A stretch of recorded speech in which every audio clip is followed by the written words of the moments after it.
Bonjour tout le monde! Aujourd'hui je voulais faire un savon composé presque uniquement de saindoux.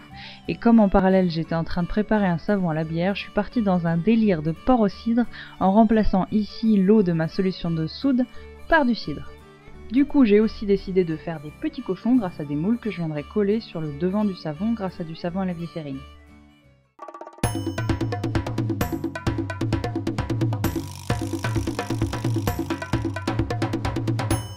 Je commence par débuller un petit peu mon cidre avant d'ajouter l'hydroxyde de sodium. Et vous allez voir qu'à partir du moment où j'aurai fait ça, la couleur de la solution va énormément changer. Je vais vous laisser observer cette transformation pendant que je vous parle de la fragrance que j'ai choisie. Je n'avais rien à la pomme en stock, mais je voulais quelque chose de frais et fruité. Je suis donc partie sur melon concombre.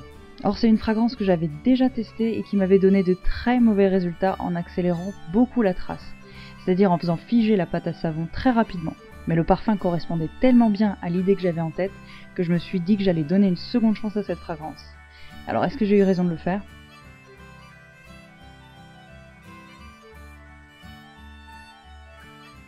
Pour mes huiles, j'ai donc choisi saindoux et ricin.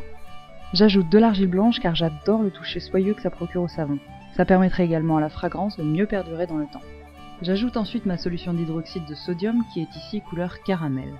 Je pense que c'est dû au fait que j'ai fait le choix de ne pas congeler mon cidre, et ce serait intéressant de voir ce que cette couleur donne sans ajouter de colorant. Mais pour un prochain savon au cidre coloré, j'utiliserai plutôt du cidre congelé. Je sépare ensuite ma pâte à savon en 3 portions, et non, ce n'est pas de la confiture de lait. Pour colorer la première, j'utilise du mica rose.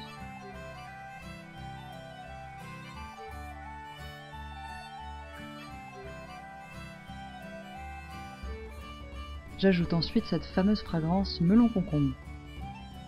L'idée c'est donc de mélanger ma pâte à savon pour intégrer la fragrance, de faire 10 petits cochons en premier, puis une couche de rose dans le grand moule. Alors déjà c'était un petit peu présomptueux de ma part d'utiliser le mixeur plongeant plutôt qu'un petit fouet, et on peut voir que ma pâte se fige très rapidement, que j'oublie rapidement les cochons que je ne pourrai jamais mouler, et que j'essaye juste de mettre le savon dans mon grand moule.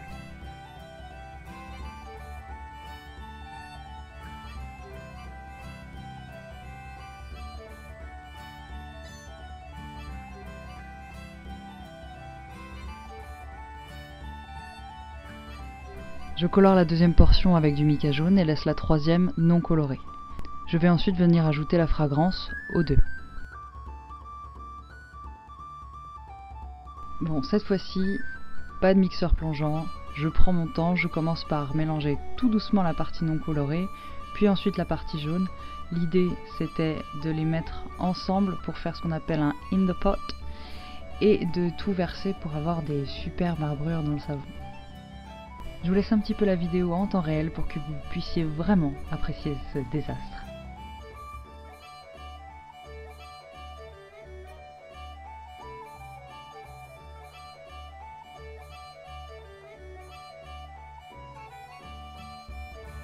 Oui bon, allez, ça suffit.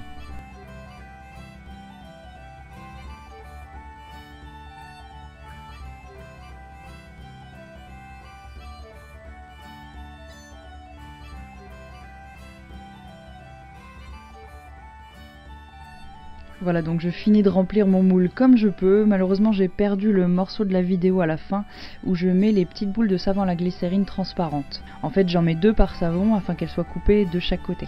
Je vous laisse admirer le résultat, ce n'est clairement pas ce qui était prévu mais bon, j'ai réussi à sortir quelque chose. Et le pire c'est qu'ils sentent vraiment très bon. Même si clairement je ne réutiliserai jamais cette fragrance, à part peut-être dans des bougies. Et voilà, c'est tout pour aujourd'hui. Si vous n'êtes pas encore abonné, mais qu'attendez-vous pour le faire? Vous pouvez aussi bien sûr activer la cloche pour être notifié de la sortie de la prochaine vidéo. Normalement, ce sera dans 2 semaines. Vous pouvez aussi me rejoindre sur Facebook, sur Instagram et découvrir le site. Les liens seront dans la description. Moi, je vous dis à très bientôt pour une nouvelle vidéo.